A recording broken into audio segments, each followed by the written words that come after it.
How do you build an airplane so large it can fly across any ocean, drop a city-ending bomb, and return home? And what happens when, almost overnight, that giant machine becomes completely useless? This is the story of the Convair B-36 Peacemaker. It was the largest mass-produced bomber in history. It was built by the United States at the very beginning of the Cold War. The world had just finished one terrible war, but a new quiet conflict was starting with the Soviet Union. This new conflict required a new kind of weapon, one that could project power across the entire globe. Why is this story important now? The B-36 is a powerful symbol. It shows the extreme lengths nations will go to for security. It also teaches us how quickly technology can change, making even the biggest machine a dinosaur. The story begins in 1941, before America entered World War II. The US Army worried that Britain might fall. They asked for a bomber that could fly from the US to Europe and back. This was an enormous 10,000-mile challenge.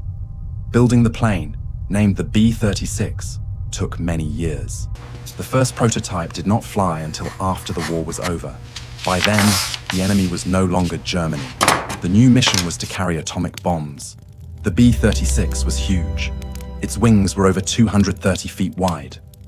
That is longer than the Wright brothers' entire first flight. To fly, it needed 6 giant propeller engines. These engines were mounted backward to push the plane. Almost immediately, the B-36 had problems. It was slow. New jet fighters, like the Soviet MiG-15, were much faster. The Air Force worried the B-36 could be shot down easily. Their solution was strange: add more engines. They attached 4 jet engines in pods under the wings. This gave the B-36 10 engines in total. Crews had a saying: 6 turning, 4 burning. The B-36 became the main weapon for the new Strategic Air Command, or SAC. For almost a decade, it was America's primary nuclear deterrent. Its job was to be so scary that no one would dare start a war. But technology was moving too fast. In 1955, the all-jet B-52 Stratofortress began to arrive. The B-52 was faster, flew higher, and was easier to maintain. The Peacemaker was suddenly old news. The last B-36 was retired in 1959. The entire fleet was scrapped. The age of the giant propeller bomber was over, lasting only 10 years. How do we know how big it was? You can still see it. 4 B-36 aircraft are preserved in museums today.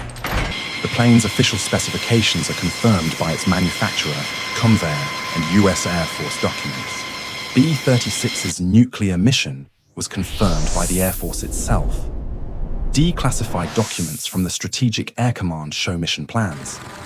These plans listed targets inside the Soviet Union that only the B-36 could reach at the time.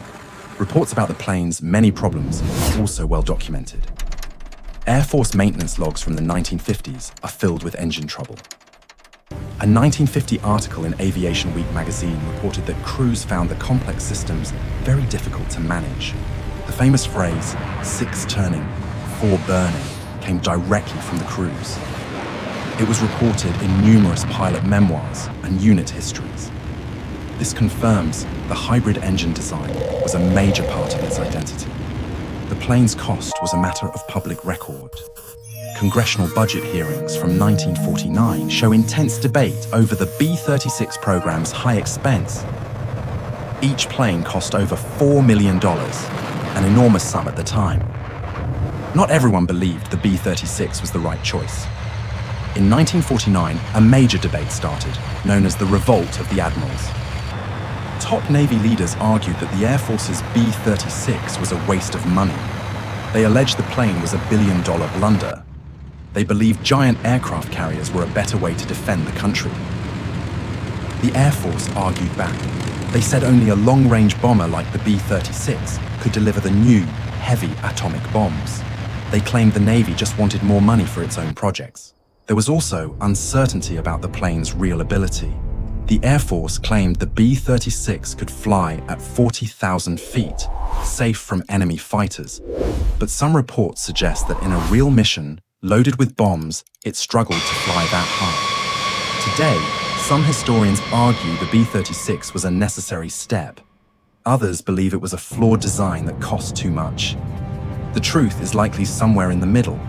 It was the only plane that could do the job, even if it did the job poorly. The B-36 was a very difficult and dangerous plane to fly and maintain. Her crew had 15 or more members. They spent long, 30-hour missions cramped inside. The engines were a constant problem. They often caught fire. Mechanics had to work on them in tiny spaces, even inside the massive wings during flight. This was extremely stressful. Because the plane was built with a lot of magnesium, fires were very dangerous and burned hot. Sadly, dozens of crew members lost their lives in B-36 accidents during its service. These crews were on the front line of the Cold War, even in peacetime. Why did America build such a monster? Think of the B-36 as a bridge. It was not fully a propeller plane, and it was not fully a jet plane. It was a bridge between World War II technology and the new jet age. It was also the first machine of the nuclear deterrent. The idea was simple. The B-36 was like a guard with a huge weapon. The B-36 could fly anywhere in the world. Its only job was to be so terrifying that the Soviet Union would never start a nuclear war. This idea changed everything. It was the start of the mutually assured destruction, MAD doctrine. This doctrine shaped the entire 50-year Cold War. The B-36 was the first plane built specifically to do this mission.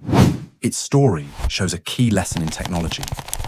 The B-36 was the biggest and best for a very short time. New inventions, like better jet engines and guided missiles, made it a dinosaur almost as soon as it flew. It teaches us that in technology, size does not always win. Speed and new ideas often matter more.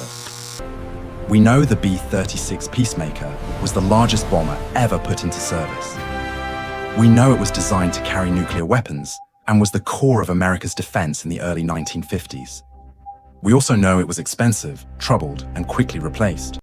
What we can still debate is whether it was a brilliant success that kept the peace or a costly mistake. But its retirement was not the end of the story for giant aircraft. The B-36's mission was passed to a new plane. The B-52 Stratofortress, the plane that replaced the B-36, is still flying today. It has been updated for over 70 years.